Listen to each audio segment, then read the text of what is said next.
Hoy vamos a hablar de los ingredientes que hacen falta para hacer un buen pan. Mi nombre es Emilia Raimondo, soy profesora de la Facultad de Ciencias Agrarias y agradezco a la Fundación Cartelones y a la universidad por esta posibilidad de darles algún tipo de curso muy sencillo, unos tips muy sencillos sobre panificados.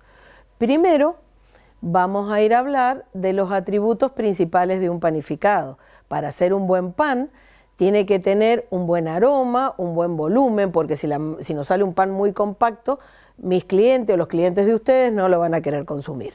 Por el otro lado, la miga, si ustedes se fijan en la fotografía, he puesto dos panes. Uno con una miga muy chiquita, que sería un pan adecuado, y otro con una miga que tiene unos alvéolos que se llaman, que son esos agujeritos que nosotros le vemos a la miga muy grandes. Ese pan con los agujeritos muy grandes en realidad es un pan con defectos. A la hora de que los compre un cliente va a preferir el pan con una miga uniforme y blanca con los atributos adecuados.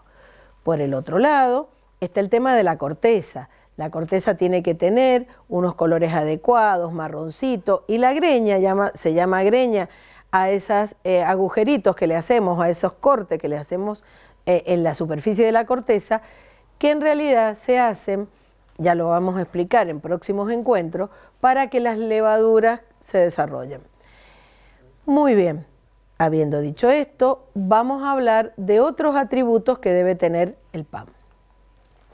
Entre otros atributos, entonces, resumiendo un poco lo que habíamos dicho recién, tenemos el tema de la dureza. No tiene que ser un pan duro, tiene que ser un pan blando, flexible. La cohesividad es que si yo lo voy a cortar para hacerme una tostada no se tiene que desgranar, tiene que tener una textura adecuada. La viscosidad es cuando yo corto un pan y está la miga toda pegoteada, pegajosa. Eso también es un defecto del pan. Eso puede pasar por una mala cocción y que se desarrollen microorganismos indeseables en ese pan. Después la elasticidad, como les dije, la miga tiene que ser elástica para que no se nos pegue, por ejemplo, en la boca. Imaginémonos, si bien esto que vamos a decir son condiciones básicas y muy elementales, pero ahora imaginémonos que estamos elaborando un pan de miga y ese pan de miga se nos pegara en el paladar en el momento de comer. Eso también es un defecto. Eso también es la adhesividad, el tamaño de la partícula, que no sea arenoso, y por supuesto el contenido de agua. No tiene que ser un pan que sea seco ni demasiado húmedo, ¿sí? Y el contenido graso. Si le vamos a poner grasa a ese pan, que no tenga un contenido excesivo que después nos cause daño. Bueno, habiendo dicho esto, vamos a hablar ahora de los principales ingredientes que constituyen el pan. Los principales ingredientes que constituyen el pan, que todos lo sabemos, básicamente es harina, agua, levadura, sal, y en esos otros no me voy a detener tanto, porque en ese otro vamos a ver que le puedo agregar leche, grasa, y no me voy a referir mucho a los aditivos, pero algo les voy a decir hacia el final. Muy bien, vamos uno por uno. Harina de trigo. La harina de trigo, ustedes saben que surge de la molienda del grano de trigo. Si yo muelo todo el grano entero, voy a tener una harina integral que me va a dar un pan integral. Cuando ustedes elaboren un pan integral bien elaborado, el color de ese pan integral es un color grisáceo. Si ustedes ven un pan integral muy marrón, en realidad le han puesto colorante caramelo. Así que esto también les sirve como consumidores. Un pan integral bien hecho tiene colores marrones claritos y grisáceos. Ahora, si yo le saco todo el salvado, todas las cutículas al pan y obtengo una harina blanca, y ustedes elaboran pan con esa harina blanca, les va a dar un pan común de los que consumimos todos los días. Y ahí puedo tener distintos grados. Vamos a ver que esa harina va a tener determinados atributos. Entre los atributos que tiene la harina es los grados de extracción. En este slide que pongo, en realidad es una copia de lo que es el Código Alimentario Argentino en el capítulo de panificados. Ustedes tienen la posibilidad de acceder al código porque es muy fácil. Ponen en Google Código Alimentario Argentino, entran a la página de la ANMAT Y la ventaja que tienen ahora es que está permanentemente actualizado. Buscan en los artículos correspondientes, se van a la parte de panificados y ahí está toda la reglamentación. ¿Qué es lo que quiero decir con esto? Que si yo uso una harina 4.0 me va a dar un pan muy blanco, es una harina más cara, pero me da de muy buenas características. Una harina 3.0 me da un pan un poquito más amarillito y las otras me dan panes de menor calidad. Muy bien. El constituyente principal de la harina que hace que el proceso de panificación sea posible es el gluten. Si nosotros tomamos 1 kilo de harina y lo lavo en la canilla, me va a quedar algo esponjoso, que es lo que usan los veganos o vegetarianos para hacer, por ejemplo, una milanesa de gluten, y eso, que es el que me da la cohesión, es el que me va a permitir que ese pan leude y se transforme esa masa cruda en un pan. Son las proteínas que constituyen la harina, el famoso gluten, que mucha gente es intolerante y son la gente que conocemos como celíacos o intolerantes al gluten. Pero la mayor parte de la gente que sí lo podemos consumir es lo que me da la propiedad de tener la panificación. Además del gluten, encontramos enzimas. Sin entrar tan en la parte química, imaginémonos esto. Son constituyentes que el almidón que tiene la harina me lo va cortando en unidades más chiquitas. Y esas unidades más chicas son, por ejemplo, glucosa, es decir, el almidón me lo corta en glucosa, que son azúcares. Esos azúcares son los que me van a servir de alimento a las levaduras y me permiten la fermentación. Si no tuvieran estas enzimas, esto no ocurriría. Me puede pasar que el pan venga con muchas enzimas propias de campo, la harina, y entonces me va a dar distintas consistencias, que en un slide pongo enseguida. Y si no, si ustedes mañana van a una casa que vendan aditivos para panificación, una de las cosas que le van a ofrecer son enzimas. Tienen que tener mucho cuidado en dosificarlas porque si se equivocan me van a dar un pan compacto porque me van a romper mucha estructura del almidón. Así que la dosificación de enzimas tienen que tener muchísimo cuidado. ¿Qué pasa si tiene una relación óptima de enzimas? Si tiene una relación óptima de enzimas es la foto que está al medio de eso que estamos mostrando. Entonces me va a dar un pan de muy buen volumen, con una masa blanca, con un alvéolo chiquitito. Si le falta enzima me da un pan compacto porque no se rompió el almidón y las levaduras no van a poder fermentar. Y si me da un excesivo contenido de enzimas, me equivoco cuando la dosifico, o viene una harina que a campo ha tenido muchas semillas germinadas, me da también un pan compacto. Bueno, estos son con respecto a las enzimas. Otra de las características, entonces, es el almidón. El almidón, dentro de los constituyentes de la harina, es el que me da la estructura, entonces es esta materia prima que me permite que estas enzimas la corten, se transformen en glucosa, que va a servir de alimento a las levaduras, y es el que me da esta capa que me rodea esa red de gluten y forma el pan. Básicamente es el que forma el pan. Y uno de los problemas que tenemos con el almidón es que se envejece, y es cuando se nos pone duro el pan. Vamos a ver que vienen aditivos, también pueden ir a una casa que venda aditivos para panificación y les van a ofrecer mejoradores de harina. ¿Qué es un mejorador de harina? Esto que me evite este proceso de envejecimiento, y entonces ese pan que se me va a poner duro de un día para el otro, por ahí puede durar 10, 15 días sin ningún problema. Pero como dije antes, también lo tienen que saber dosificar.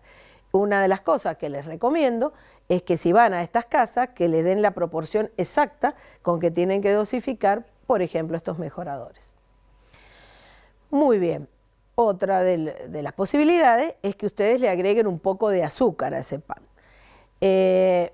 No sería lo conveniente, me va a dar un pan con un sabor más dulce y va a ayudar al proceso de fermentación.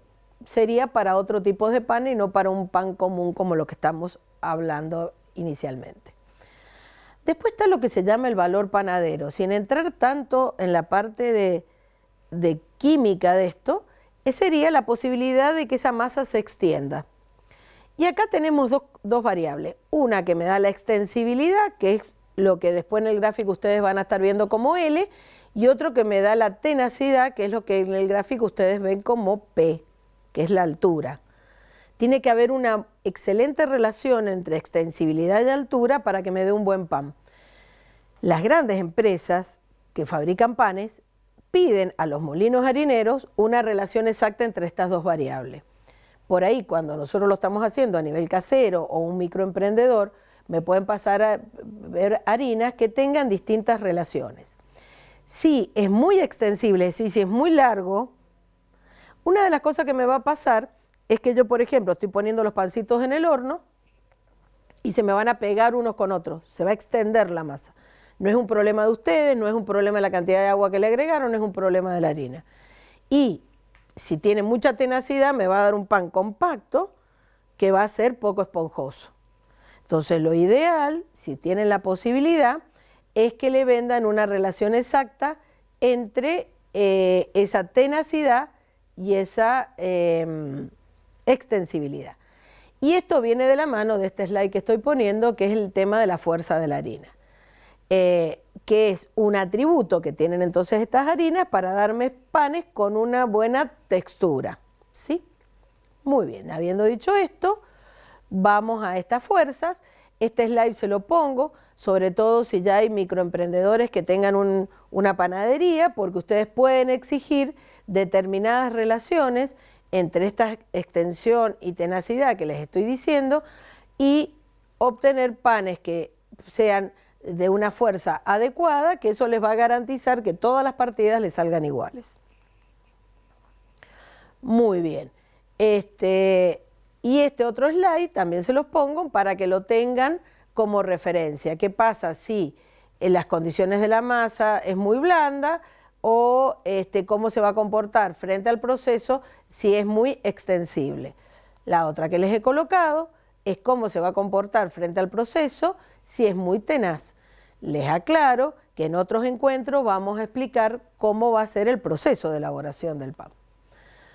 Muy bien, quiere decir que si tiene una relación adecuada, entonces van a obtener un pan de muy buena calidad y esto hace un poco a que en un microemprendedor o un emprendedor pequeño, por ahí no tengamos panes tan uniformes, porque nos varía un poco la harina, no es una culpa nuestra, por ahí es culpa de la harina si no la tenemos bien regulada.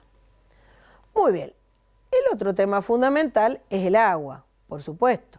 Yo para hacer pan tengo que mezclar harina con agua y también en las condiciones de panificación hay harinas que me absorben una buena cantidad de agua, entonces yo tengo 100 kilos de harina, le agrego 60 litros de agua y me da 160 de absorción, entonces me da más cantidad de volumen de pan. Hay harinas que no tienen tan buena absorción y esta unión harina-agua es la formación de la masa, pero hay un detalle importante para los microemprendedores. Además de que el agua me va a permitir la fermentación y me va a dar el sabor, la sensación de frescura, hay algo que es muy importante, que esto los panaderos lo saben todo. Para que la levadura fermente y haga una buena fermentación, yo tengo que tener todo a 23 grados. Entonces, si hay un día como hoy estamos en invierno, ya hace frío, tanto la habitación donde yo estoy elaborando, la cocina donde yo estoy elaborando y la harina, van a estar a la temperatura ambiente. Entonces, como yo necesito que todo esté a 23 grados, es decir, la suma de la temperatura de la harina más el ambiente más el agua, es decir, ese 69 dividido 3, ¿yo qué le voy a agregar? Le voy a agregar agua tibia, por eso los panaderos le agregan agua con mayor temperatura en invierno y si hoy fuera verano y hacen 40 grados y le tengo que agregar agua más fría. ¿Para qué? Para que justamente dividiendo esto por 3 me dé 23 grados y es la temperatura ideal con que se van a reproducir las levaduras. Muy bien, el otro constituyente es la sal.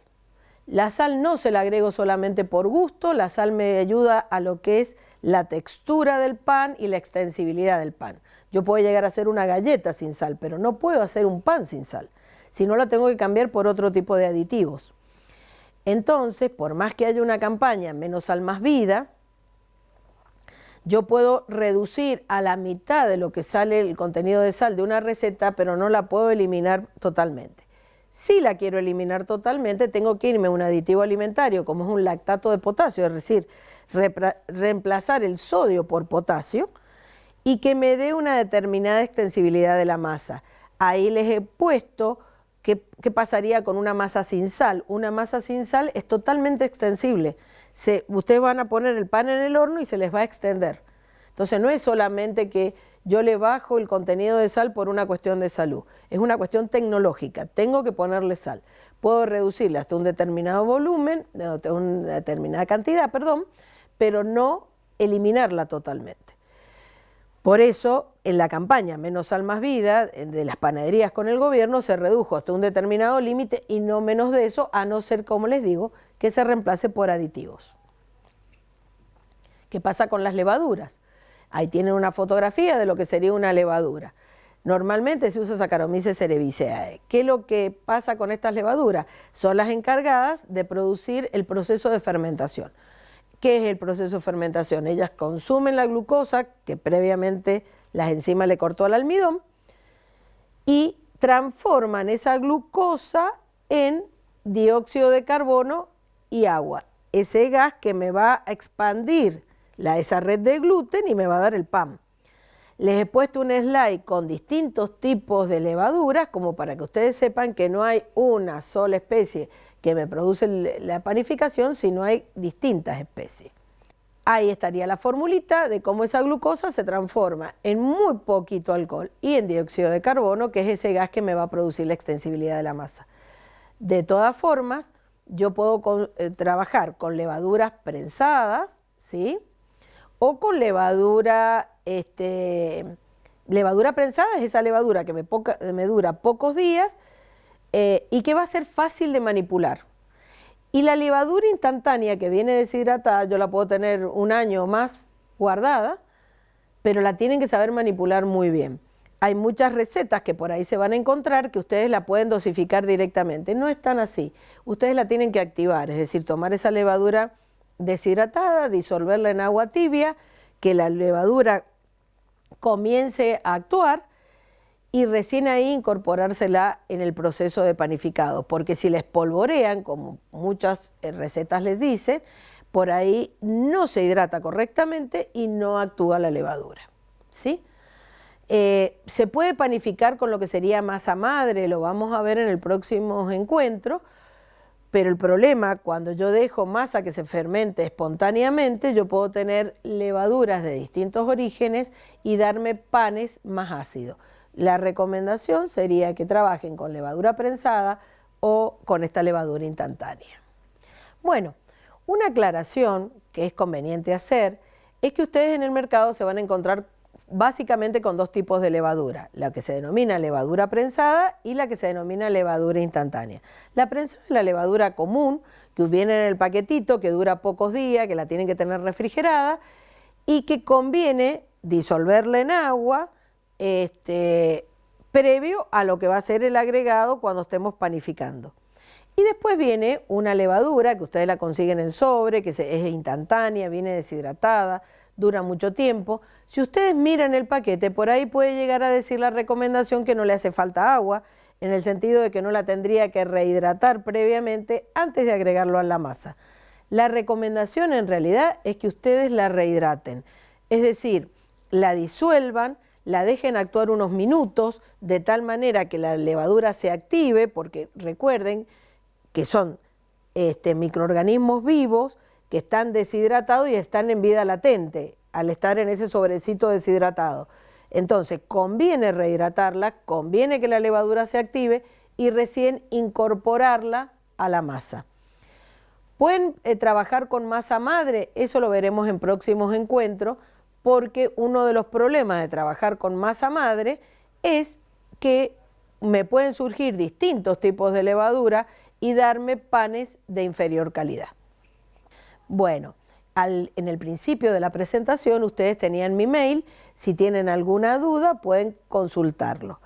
Y espero verlos en próximos encuentros. Hasta acá hemos hablado de la parte de los ingredientes para la panificación. Espero que se encuentren muy bien.